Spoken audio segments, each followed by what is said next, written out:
Hey everyone, let's go for a quick drive in our 2025 Toyota Camry XLE all-wheel drive. Also has a premium package. Before we get started, let's quickly show off the visibility throughout the vehicle so you can see a heads-up display right there, which is really cool. Hopefully that's showing up on camera. Visibility at the front is nice. The hood drops down nice and low so you can kind of see pretty well. You can put the seat up a decent amount if you can fit your headroom with, the fact that we don't have a ton of headroom in this car. The doors have a nice kind of drop down right here, and over the shoulder we have pretty good visibility as well. Out the back is a little bit more constricted. If you look here in the mirror, we do have our big JBL speaker there, and then all three headrests kind of poke up a little bit and intrusively. Also, final point is this mirror right here is a pretty good size for a car like this. And taking off with this being the hybrid model, it starts and kind of engages itself really smoothly, and you don't really notice a lot of those actual transitions, which is really nice. And that's kind of the name of the game with this Camry in general, is just its smoothness and overall pleasantry. It's just a really nice car as a starting off point in terms of just being really easy to drive, being really smooth to drive. It has a lot of driver's assists that really help you out if you are maybe not the best driver or maybe not the most attentive driver. So just kind of talking about general driving dynamics, the steering is really well calibrated, has good weight. It also does kind of firm up at higher speeds, and at lower speeds it's a little bit easier, but has really good feel for a electronic power steering for a car like this.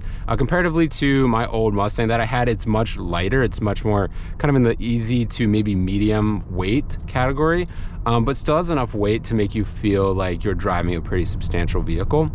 Also points really well. There's not a ton of communication from the front end in terms of where you're actually like the feedback from it, but you just kind of turn the wheel and it's pretty responsive, so that's just fine.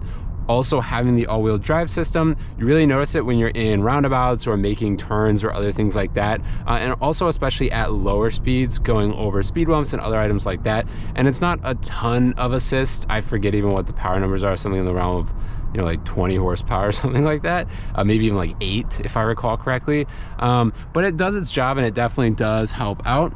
This whole system has something in the realm of 232 horsepower, and I don't believe Toyota actually says how much torque. My guess would be a decent amount more torque even than that, and 0 to 60s in this are probably in the kind of mid 6-second range.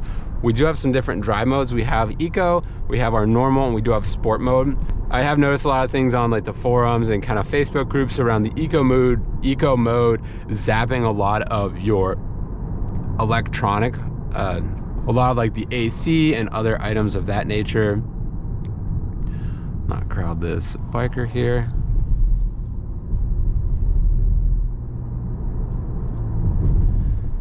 In general, we just kind of drive it around in normal mode. Sport mode just kind of makes it a little bit more responsive. Continuing through the actual driver inputs, the gas pedal is pretty easy to modulate and has good feeling on it. The brake pedal is probably the weakest point here. I've seen some reviewers say it's kind of just like a wood. It feels like a wooden board, and that kind of has some merit to it. It's a little bit hard to tell how much actuation you're actually providing. It's not super linear, so you'll kind of figure out that you would expect with how hard you're pushing it to be stopping quicker, and it really doesn't. And while you can't really tell the change from the regular braking to that regenerative braking, I wonder if maybe they, like in their attempt to mask that, that is kind of where that transition and the linearity kind of falls apart.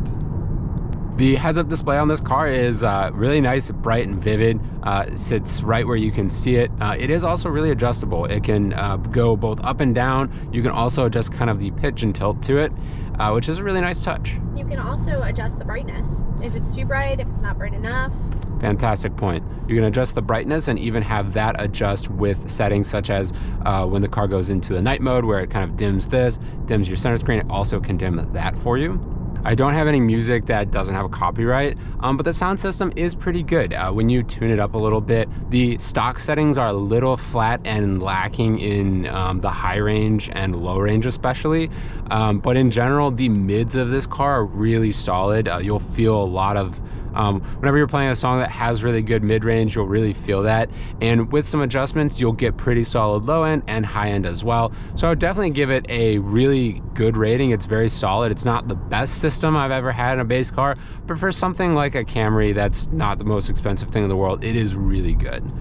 This also has an acoustic windshield and the I think double laminated glass, sounds like that, as well for these side windows, meaning that you don't get a ton of noise coming from you know, the actual wind and other areas like that from the window level.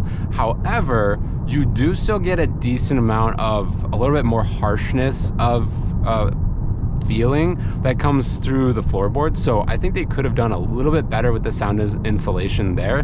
Overall, it's still a very nice and quiet car, especially considering our previous car that this replaced was a 2017 Corolla that was loud in basically every dimension. This one, even the quote-unquote loud that I'm talking about from the floorboards, is mainly more on these Washington roads with pretty large grain rock. Take a second and talk about the safety systems here. On this premium package, it has most of the actual safety features that you're going to be getting, which is going to include your proactive driving assist, or aptly named PDA. It doesn't want you to ever kiss the car in front of you, and it brakes like even when they brake half a mile away. It's a little over the top, but it is really nice as a actual just safety feature, and Kayla really enjoys that feature. We also do have the full adaptive system on this. It does come all the way to a stop, and then when you need to activate it to continue on, it will kind of just sit there and you'll need to re-engage it. You'll just press the resume button or the gas pedal.